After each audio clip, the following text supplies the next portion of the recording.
Զոհին անձամբ ճանաչում էիք։ Ոչ, պարոն դատավոր, բայց նա հրաման է տվել կոտորել իմ ամբողջ ընտանիքը, մորս, հորս, քրոջս, գերդաստանս, ամբողջ ընտանիքս։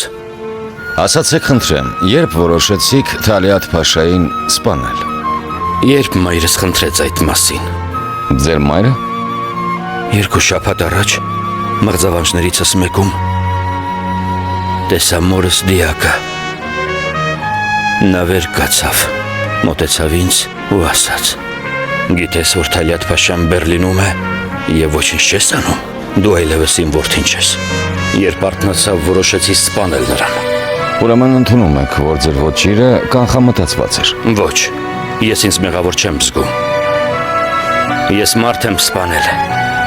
բայց մարդասպան չեմ։ Ես հայ եմ։ Իսկ սա թուրք։